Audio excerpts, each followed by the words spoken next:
So we went on sabbatical last year, and there's some things that God has rewired in me and taught me.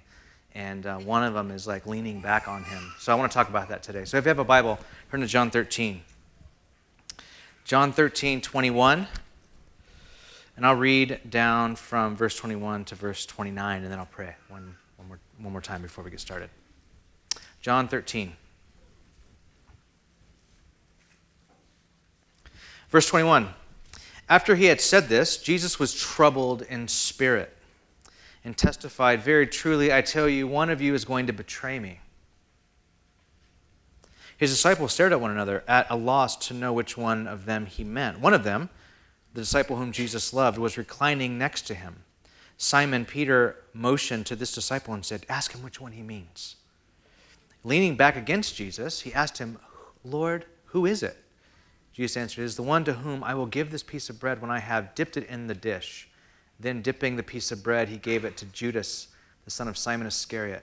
And as soon as Judas took the bread, Satan entered into him. So Jesus told him, "What you are about to do, do quickly." But no one in the meal understood why Jesus had said this to him. Since Judas had charge of the money, some thought Jesus was telling him to buy what was needed for the festival or to give something to the poor. As soon as Judas had taken the bread, he went out, and it was night. This is God's word. Let's pray. God, would you bring illumination to our hearts and our minds? The Spirit of the living God who lives and dwells within us, light those places in our lives now that need this word. Light those places, maybe dark places that we've kept hidden or ways that we're avoiding or distracting ourselves from these places. Just shine your brilliant light on them. Illuminate our hearts and our minds so we can grasp this, take this in, metabolize it, and live it. Pray that you would anoint me, God, as someone who's proclaiming and teaching and communicating the scriptures now. I just submit all of my capacities to you. Pray in the strong name of Christ. Amen. Amen. So I lead a church in San Francisco, and as you may imagine, being a follower of Jesus and being in ministry in SF is not an easy thing. We've been in San Francisco for 9 years. We started as a church just 3 months after you guys started. We started in January 2010. And reflecting back on these first years of ministry in San Francisco, I think the way I would summarize ministry in San Francisco, in the city, for me, would be saying that I tried, especially the first 5-6 years, I tried with everything in my capacity, with everything that I had, to lean into teaching, to lean into leadership, to lean into the voice that I believe that God had given me for the city, to lean into leading, to lead into opportunities. I said yes to almost everything the first 5 years. I leaned into community and making a sustainable life in the insane city of San Francisco. I leaned into a lot of things. I think for the most part, the message that we get from our culture today, especially in cities like our cities, is to lean in. We are told to lean into our careers. We're to lean into networking and getting our 10-year plan planned and executed. We're to lean into relationships and opportunities, lean into ministry and personal growth, lean into leadership, lean into doing all of that while trying to start a family and leaning to all the other ways that we're supposed to be leaning in while we're leaning into family. Sheryl Sandberg, the COO of Facebook, has a wildly popular book on women in leadership or women in the workplace called Lean In. And the message is to women to lean into your careers because, she says, men lean into their careers and women shouldn't be afraid of being ambitious. So lean in. Okay, so now we're all leaning in. Men are leaning in, women are leaning in, and there's a good place for that. I think there's a good place for women in their futures and in their careers for women's equality in the workplace and to lean into that. I think there's a place for that for sure. However, with all of us leaning in, John here gives us an enduring and vivid picture of what discipleship to Jesus looks like. And his picture is this: lean back. In our text, it was the night of Jesus' betrayal.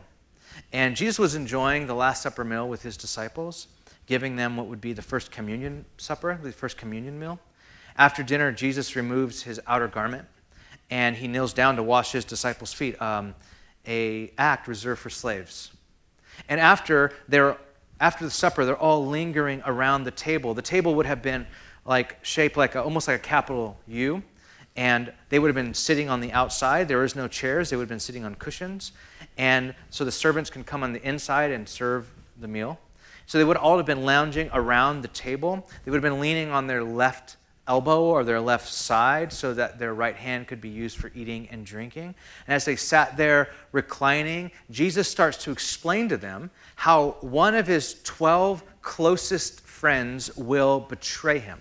Right in the middle of this whole beautiful Last Supper, Jesus starts to say, one of you in this room right now that have been with me day in and day out for 3 years, one of you is going to betray me, deceptively betray me. And the room gets incredibly intense. I mean, you thought that meals with your extended family were awkward.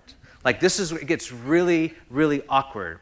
And Judas is just sitting there. And Judas is sitting there with hatred steaming in his heart towards Jesus. He's tired of Jesus' teachings. He's tired of Jesus' promises. He's sick of Jesus' way of life, all the things that Jesus said he would do, but he's not doing them in his timing or in his way that Judas feels. And so finally, Judas agrees to help get rid of Jesus. Judas is plotting to betray Jesus, and Jesus knows it. One mystical writer puts it like this. He says this about betrayal. He says, betrayal is more than a separation or rejection.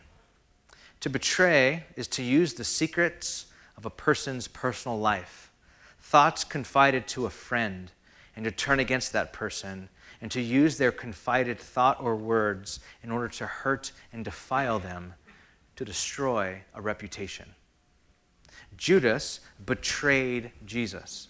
He knew Jesus' secrets. He knew his thoughts. Judas even knew where Jesus was going to be located. Think about this. Judas even knew that Jesus would not put up a fight, that he would go quietly.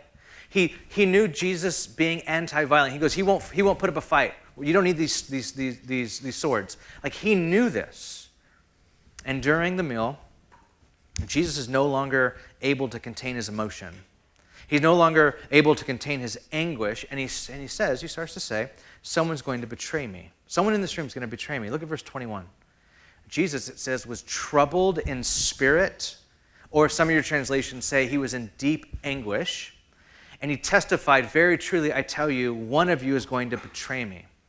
In this moment here, around this table, it's like Jesus isn't emotionally able to handle and hold on to the information anymore. I don't know if you've ever been there in your own humanity, where you can't emotionally hold on to a piece of information anymore when you're around people that you love. You're so broken, you're so torn up inside. As soon as you get around people you love, you just kind of start spilling out and going, I can't hold this to myself any longer. This is what's going on. This is exactly where Jesus was, around this table. He's around this table and he's like, I can't hold on to this information anymore. One of you is going to betray me. And he's in deep anguish at this point. And the disciples at this information, they themselves are shattered. They themselves are stunned. And maybe not by what Jesus said, but maybe by the way Jesus would have said it. Probably trembling, his voice quivering, his words through tears. Jesus is not ice cold in this moment. He's just not like, hey, one of you is going to betray me, like a Jedi. He is broken. And he probably shared this through like a quivering lip. And finally, Judas gets up and leaves the room. But I don't know if you remember from the text that we just read, it's a very strange exchange. I don't know if you read the Bible and you find things that are weird and you start laughing. I often, when I read this passage, laugh because it's super intense. They're all sitting there lounging around, and Jesus says, someone's going to betray me. And they're like, who's going to betray you? And Peter is sitting next to the person who's leaning on Jesus. We'll get to him in a second. And he goes, hey, you're closest to Jesus. Ask him who it is. And the guy leaning on Jesus' chest like, Lord, who is it? And Jesus is like, you want to know who it is? I'm about to dip this bread in a cup, and I'm going to give it to whoever it is. Here you go, Judas. And Judas is like, thank you. And he eats it. And he just gets up and he walks out. And everyone's around going, that was super weird. What does it mean? And John even has to write, they didn't know what was going on. They thought that Judas left to go get food or to serve the poor. Who is it? Him. And he leaves. It's just super weird. when Judas finally does leave the room, John makes this comment. Look at verse 30. As soon as Judas had taken the bread, he went out, and it was night. Why does John say it was night? Because it was night, okay? That's why. That's the first reason. But also, John loves to play with the light and dark metaphor. He actually does this in the very beginning of the book. Look at John 1:4. John, at the prologue of his book, says, "In him was life," speaking of Jesus, "and that life was the light of all mankind. The light shines in the darkness, and the darkness has not overcome it." From the very beginning, John plays with the polarities of light and dark, day and night. And John loves playing with these polarities throughout his book. And so here, what John is doing is he's saying is this: when Jesus, who is the light of the world, is being betrayed, John says, and it was night. Why? Because it was night, but also because Judas was turning away from the light of the world and stepping into the deepest darkness and most cold place anyone has ever known. Judas is rejecting Jesus' love and stepping into the night. It started with Judas losing trust in Jesus, and it progressed by opposing Jesus. We have several accounts of Judas opposing Jesus. And then it culminated in an outright rejection of Jesus' love. And from that point, when Judas rejects Jesus' love, no light can come in anymore. Judas was in darkness. And in darkness, you make some of the worst decisions a human can make. But during this dark scene, we're giving another polarity, because John loves to play with polarities. Another contrast to the darkness that Judas is in. And it's in this unnamed disciple. We don't know who this disciple is. We're not told in the narrative, but we all know who it is, right? John does this all the time. John loves talking about himself in the third person. So John's like, there's this disciple whom Jesus loved. I don't know who he is. Like, we all know it's you. You can just say it. He does this later on at the end of the book, too, where he outruns Peter to the tomb. He's like, and the disciple whom Jesus loved outran Peter. Like, yeah, we get it, John. Jesus loves you more, and you're fast. Like, we get it. But he doesn't name himself here. He's like, this unnamed disciple, we're given this another polarity. As Judas is plotting betrayal, and there's another disciple. As Judas is plotting betrayal, there's another disciple who's literally leaning back on Jesus' chest, who's in so close of relationship or fellowship and intimacy with Jesus that he's leaning on him, who is there in trust and in comfort. The text almost makes it look as if that this disciple gets closer to Jesus after Christ confesses his agony. Because at first it says that he's sitting next to Jesus, and then when he confesses his agony, I have an anxious spirit, I have agony, it says that he leans on Jesus. It's like he's so close to Jesus that when he hears and he feels Jesus' heart break, he gets closer to him in intimacy. And I mean, I want you to think about like how intimate it is to lean on someone's chest. Like I said, we're not told who the disciple is next to Jesus. I like that because it could be any disciple. It could be any one of us. But here's the polarity. Here it is. Judas rejects Jesus' love, and the beloved disciple absorbs Jesus' love. He draws near to Jesus' love. He literally places his body up next to Jesus' body. Now, these are extreme, but if you've ever read John, he's a black and white kind of person. So what John is saying is this: you are either moving away from Jesus' love in more and more rejection, or you are drawing ever nearer to Jesus in intimacy. And that's it. These are the two polarities. These are the two things that John is pointing out to us. Now let's turn our attention to this disciple who's leaning on Jesus' chest. Let's think about him for a second. They're reclining around this table. Remember, no chairs, just cushions. They're leaning, like everyone's leaning. And this disciple is leaning on Jesus' chest. I want you just to think about that for a second. I mean, imagine if you came into church and Darren and I were sitting in the front row and I was just like leaning on his chest. Like I was just in there. I was just like all in there. You'd be like, whoa. I've been trying to get there for years, but I've never how'd you do that? Like what? Like you might even like feel like you've walked in on something you shouldn't look at, right? You're like, oh, can I look at that? I don't know. That's just weird.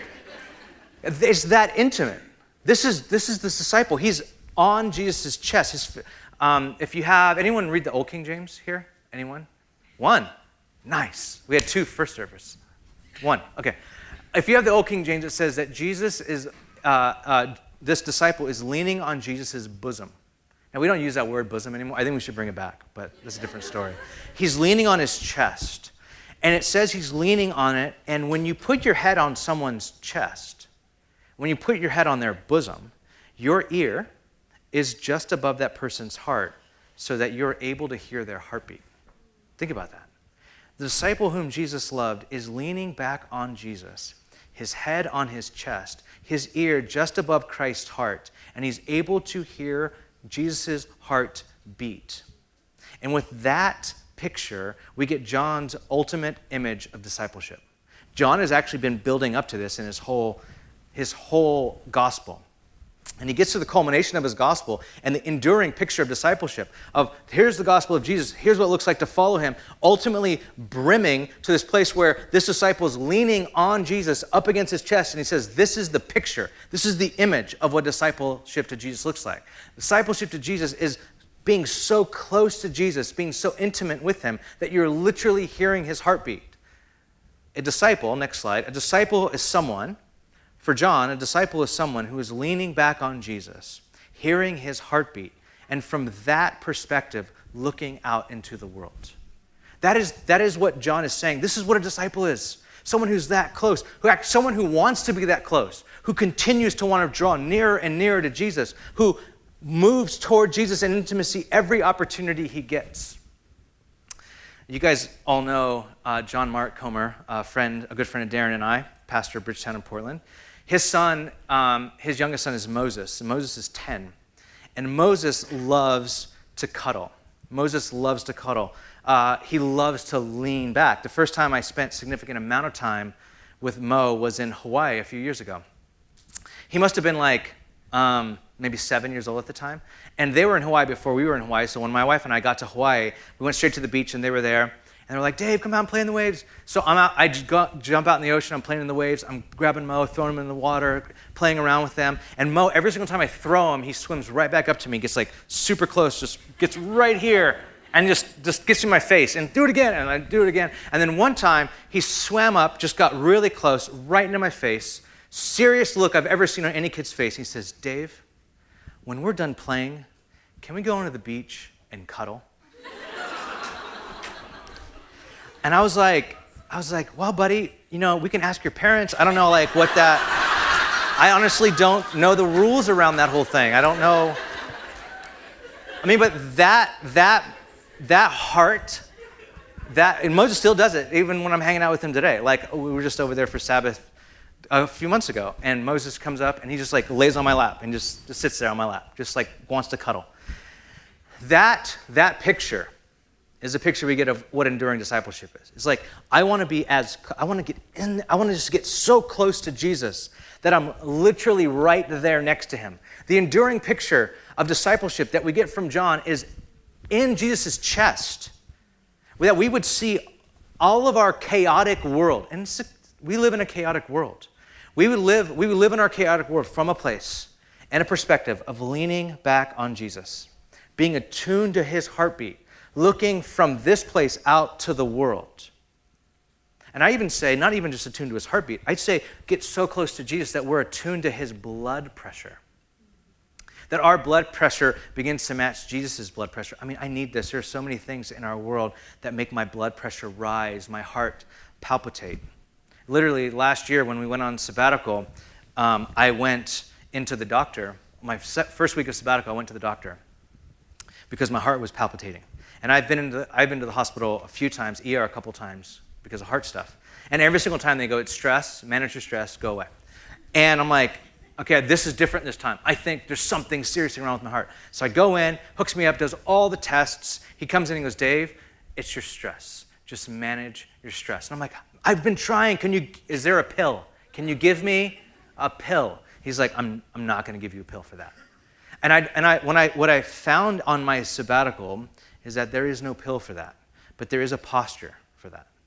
And the posture is leaning back on Jesus. A disciple, next slide, is one who sees the world with the sound of Jesus' heart in their ear.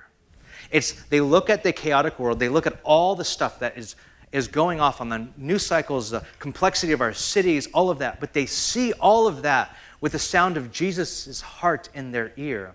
And this is what God has ultimately taught me after years of hard ministry, of leaning into everything and starting everything that starting an endeavor entails, is I have to see the world as this disciple did, from a place where I'm close enough to Jesus to hear his heart. You know, I tell you, I think somewhere in the midst of pastoring a church in the first 8 years, I lost sight of that. You can lose sight of this even in ministry. I mean, Judas was a close follower of Jesus. And for me, I had my eyes and my ears pressed up against my church and their needs and the city and its complexity and what I thought it needed, and then what everyone else around me needed and wanted. And see, when you walk in close intimacy with Jesus, you come to realize that what any city needs, what any family needs, what any neighborhood really needs are people and leaders and pastors who are at least close enough to Jesus to hear his heart, so that when they lead people, they can lead people back to that heartbeat. They're like, come over here. This is where it's at. Like, they're that close. That's what every city needs, are leaders and pastors that are close to Jesus' heart. I get this picture of me leaned up against Jesus and me calling my church, it's over here. His heartbeat is right here. Everyone, get over here. Like, I have to be there, though. See, this disciple, his location is probably intended to tell us something about him.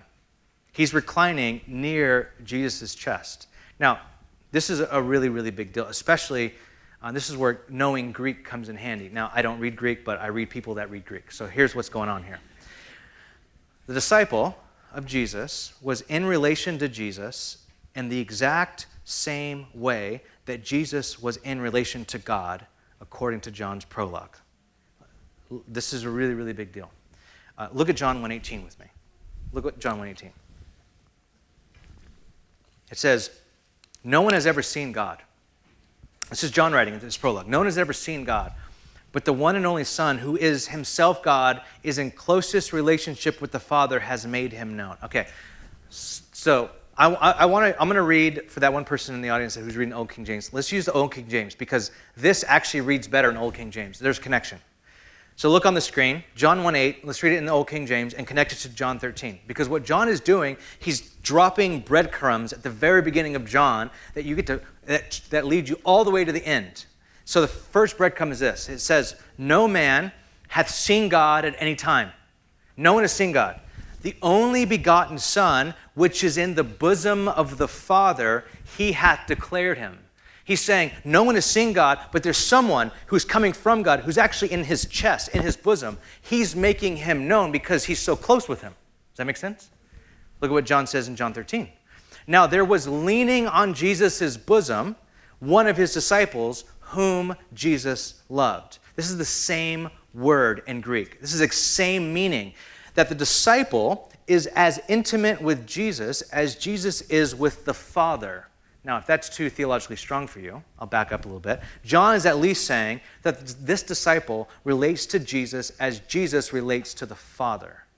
The implications of this are huge for you and for me.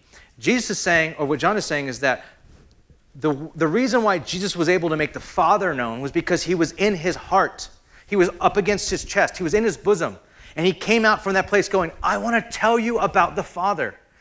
John is saying, and by the way, John is writing a gospel, and John is planting churches, proclaiming Jesus, making Jesus known. What gives him the authority to make Jesus known? He's saying, I am in close relationship with Jesus. I am in the bosom of Jesus, therefore I can make Jesus known. Do you get that? How do you and I make Jesus known in this city? We have to make Jesus known from a place of being next to him, in his chest, up against him. Intimacy, next slide. Intimacy with Jesus, therefore, has revelational relevance, meaning we make Jesus known as we know Christ. as we're leaned up against him, our ear up against his heartbeat, getting his heart, listening to him. That's how we make him known. So, let me get real practical as we close.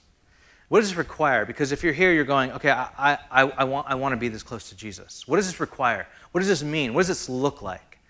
3 things. 1, you have to show up. You have to show up. We have this thing in our culture where we feel like we consume, therefore we are. You guys know what I'm talking about? So if we're like, I don't know if you've ever done this before, but you want to read a book, so you buy the book, and buying the book means you read the book. Anyone else? Like, I read, meaning I bought that book. Did you read it? Well, I read some of it. And we think that consuming equates being. So what we do is we consume, even Bibles, like you might like, we buy, the Bible's the best-selling book year over year of all time, but it's the least read book year over year of all time.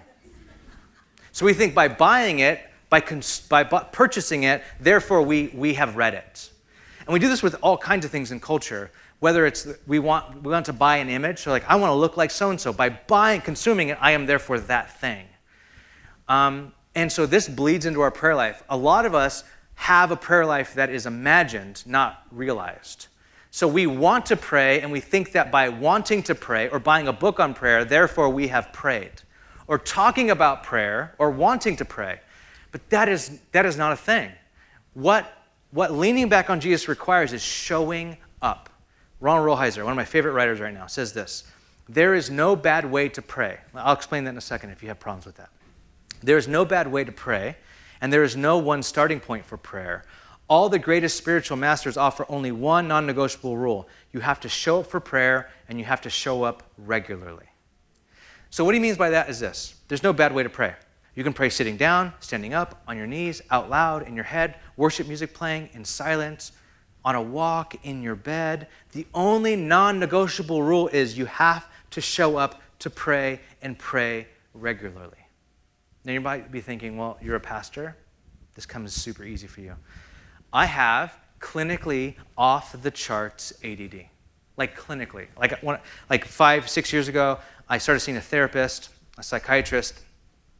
I'm sitting in his chair, and I'm just like, the ADD wiggles. I just have the wiggles. I'm just wiggling everywhere, just doing this. And I'm talking to him, and he's like, are you nervous? And I'm like, no, what? No, I'm not nervous. I'm just like, like kind of wiggling. And he's like, look, we're gonna start this time by taking a test. I'm gonna have you take a little test. So he gives me this test, and I didn't know it, but it was an ADD test. And so I'm answering all these questions, and at the end he goes, you're in the top 2 percentile of ADD. You have clinically off the charts ADD. And that wasn't helpful. I'm like, I don't know how helpful that is. Now, and I've been in therapy ever since, and it's getting a little better, but whatever. So when I say that I'm like, this is hard for me to regularly show up for prayer, this is so hard for me. I get so distracted.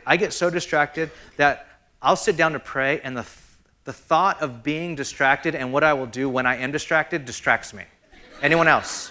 Right? So you're sitting there like, okay, I want to be with Jesus. Okay, I'm going to get distracted a little bit, but what am I going to do? Oh, what I'll do is, and then I'm like, wait, what am I doing? During my time away, I journaled that my single biggest weakness in my prayer life is regularity.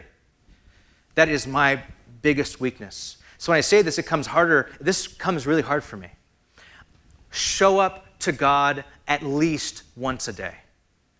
My prayer right now is showing up to God in the morning and then examine at night. And my hope is that over time, that those things merge to where I'm in constant fellowship with God every day. Like every moment of every day. Because sometimes I try to think about God every moment of every day, and sometimes there's a 4-hour block of time where I forget about God. And what I'll do is I'll think about God randomly at like 3 o'clock. I'm like, I haven't thought about God since before lunch. What have I been doing? I've been literally counseling people and praying, but I haven't really thought about God. Like this happens, and so what I have to do every single morning is remind myself who I am. Has anyone seen the movie 50 First Dates? Drew Barrymore, Adam Sandler, right? Best movie. By the way, if you haven't seen this movie, I'm about to give it away. Spoiler alert, it's on you. You haven't seen it. It's been out for a long time. You've had your chance. So, Drew Barrymore has short-term memory loss in this movie. And she can't remember one day to the next after this accident. So every new person she meets after her accident, she can't remember. So every time she goes to sleep, her memories are erased, all erased. But then she falls in love with Adam Sandler's character. And so how in the world are they supposed to progress in a relationship where every single morning she forgets that she loves him? By the end of the movie, in order to progress and move on in life, she has to watch this video that she watches every morning as soon as she wakes up, that details her life, what happened to her, how she fell in with Adam Sandler's character, the life that she now lives, the baby that they have together, and every morning she goes through this emotional roller coaster of realizing who she is. I am just like that. It doesn't matter how great my day is in the Lord, I will wake up and forget who I am. I'll wake up and go, who am I? What am I doing? And I just forget. I just completely forget everything that God did the day before, everything that I have to remind myself. Every single morning I have to wake up and go, I am in Christ, and oh yeah, I'm a pastor. Whoa, I'm a pastor, oh my gosh. And then I'm redeemed. I have to remind myself every single morning who I am in Christ, what he's done for me by redeeming me, what it looks like to walk in fellowship with God and obedience to him that day. I forget. I hope it's different when I'm 50. But life right now, I forget. And so what I have to do is I've learned to wake up, lean back, get acquainted in intimacy with Jesus. I ask myself a couple of questions. My first question I ask myself is, was my heart warmed? Was my heart calmed? Was it set to the pace and even the blood pressure of Jesus? The second question I ask is, was my identity recalled? Who I am in God's world, was that recalled? Do I know who I am in Christ? And then I always have a bonus question. And my bonus question is, was my life directed? I don't usually hit that one. But sometimes my hope, my prayers, is my life directed? Am I entering into this day knowing where I'm supposed to go? Number 2, you have to not just show up, you have to put away distraction. This kind of bleeds into the first one. Imagine this disciple leaning back on Jesus' chest, and there's this super beautiful, intimate moment, and all of a sudden, John's phone just starts going, bzz, bzz, bzz, bzz, just blowing up, right? Imagine that, and Jesus is just like, this moment is completely ruined. Are you going to get that? You're distracting me. We're all distracted. When I was on sabbatical, one of my favorite sayings on sabbatical was, let's just not know. Let's just not know. Guys, write that down. This is gold. Let's just not know. So when I went on sabbatical, I got a burner phone. I got rid of my phone number, social media, deleted all my email. So basically my phone, this is going to be trippy. My phone was a phone. That's all it was just a phone. Nothing else was on it. It was just a phone. And you know how when you're with other people and you're talking and then someone says, who was in that show? Who was in Friends? Or whatever it is, right? And everyone's like, I don't know. And then someone grabs their phone, and they grab their phone, and their big old fat thumb just start doing this thing. And then everyone else feels permission to grab their phone. Oh, if you're going to be on your phone, I'll be on my phone. And then everyone's gone for 8 minutes. And then everyone's back, and you got the information, but it wasn't that satisfying at all. Just move on. What we did on our sabbatical was when Ash and I when we were friends or family or whatever, and then that moment came up, I would just sit back and go, hey, let's just not know. What does it feel like to not know? Do you guys remember that feeling when you didn't know something? When you just didn't know something. And so you're like, what is that thing? You're like, I don't know. And you're like, whoa, I don't know. And so you would carry that tension in yourself, and you would go to different friends group, and you would go to your other friends. You're like, do you know this thing? Like, I don't know that either. Like, oh my gosh. And you would go to a different city, and do you know this thing in this city? And we don't know that thing. And you carried this not knowing around. Maybe you're too young to remember this, but that was a thing when I was a kid. You just didn't know something. And then when you finally figured it out, it was like illumination. We're oh my gosh, I know that thing now. That's all gone with phones, by the way. But I brought this back during sabbatical. And so the thing that we held on to was this. Why haven't you seen a baby pigeon? Blow my mind. I'm sitting there, and my wife and I were talking, have you ever seen a baby pigeon? I'm like, we haven't seen a baby pigeon. Pigeons are everywhere. In San Francisco, there are more pigeons than people. You see pigeons everywhere, but you never see baby pigeons. You see baby everything, but never baby pigeons. So I would go around and go, have you ever seen a baby pigeon? I'd be with people. Have you ever seen a baby pigeon? They're like, no. And you would start to get afraid. You're like, then where do they come from? And then everyone grabs if you're grabbing your phone right now, shame on you. Don't look it up. Just if you don't know, just live with it. Keep traveling from city to city asking people if they know, right? So we would just go around. I mean, literally in Rome, we were in random places like, have you ever seen a baby pigeon? Like, I've never seen a baby pigeon. No one has seen one. And I would just say, and then they would grab their phone. I'm like, no. Let's just not know. And then when you do that, what happens is that, first of all, you respect pigeons because they keep secrets, right? You're like, pigeons, or you get really afraid of pigeons. You're like, and then I have a theory that pigeons aren't born, they fly out of a hole that's directly from hell. Like they just come out, and I don't know where it is, you haven't found it, but they just fly in the middle of the night, just fly out of hell, and they just go around. I think that's what I think is and I still to this day have not seen, people in my church have cheated and looked it up and told me and excommunicated them, church discipline, all that stuff, but see, our culture is a really powerful narcotic, for good and for bad. And the good about narcotics is that they soothe, they protect against raw pain. Our culture has within it the very kind of thing, from medicine to entertainment to shield us from suffering. That can sometimes be good, but a narcotic can also be bad, especially when it becomes a way of escaping reality.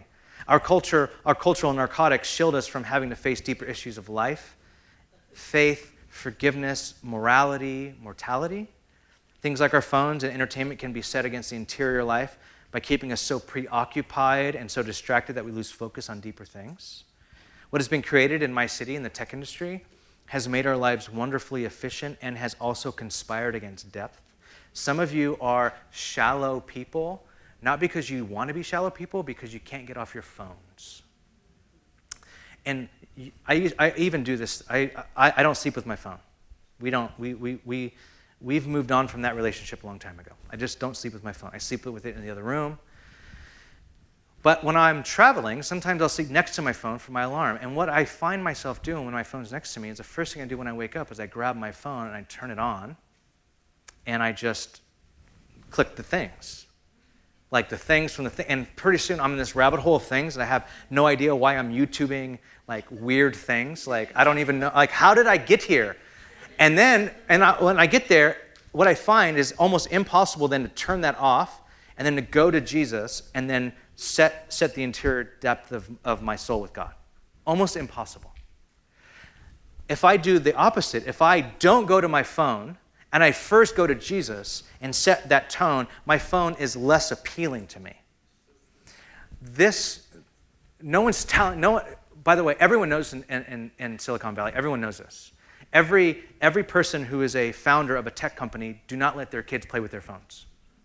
But they're not telling you guys this. And the research is out. Everyone knows this. It's one of the best kept secrets in Silicon Valley. It is destroying your mind and my mind. But they're not doing anything about it. Even Apple, I'm just kind of riffing here, sorry.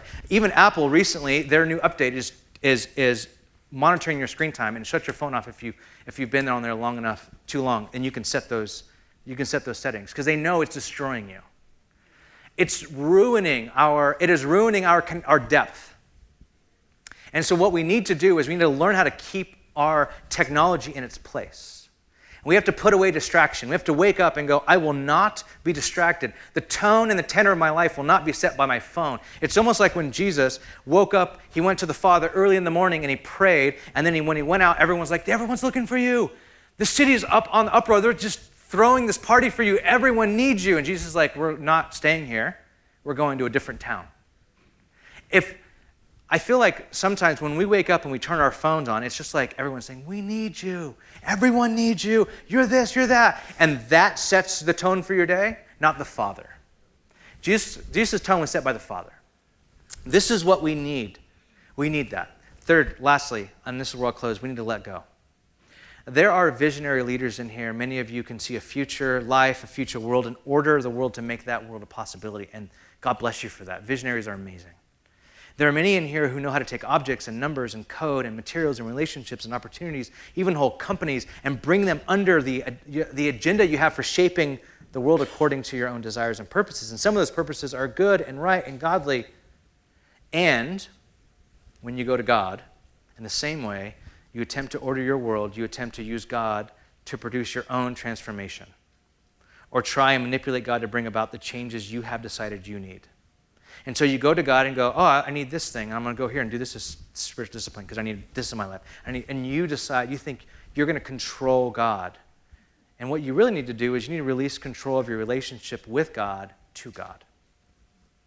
You have to go to God in silence and solitude and go, I release all of the burden of trying to control my relationship with you, and I release it to you. This takes being alone. This takes solitude and silence. I'm an extrovert. Being alone, my idea of being alone is being alone with people I don't know in a coffee house, right? Being alone together. That's my idea of being alone. I'm alone. I don't know anyone, but I'm around all these people. But what this takes is being alone, really alone. No distraction, no music, no stuff, alone with God, sitting there in silence and releasing that control over to God. Robert Mulholland, in his famous book on spiritual formation, says the practice of silence is a radical reversal of our cultural tendencies. Silence is bringing ourselves to a point of relinquishing to God our control of our relationship with God.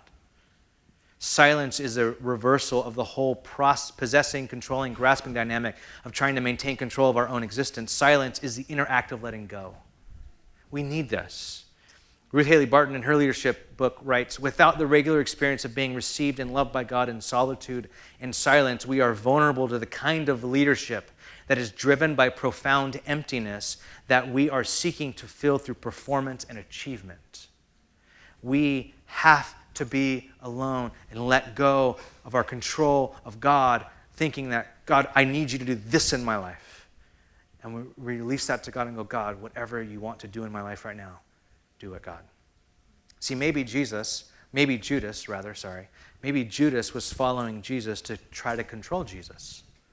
Maybe Judas was driven by such a profound emptiness that he started to realize Jesus wouldn't bend to his will, and that's when he decided to get rid of Jesus. But the enduring picture of discipleship is leaning back on Jesus, showing up without distraction, letting go of control of whatever happens to Jesus. I know that our world has been insane the last few years. But I'll tell you, the only way to get a true perspective of what's going on and have a real capacity to do something about it is from this place of leaning back on Christ.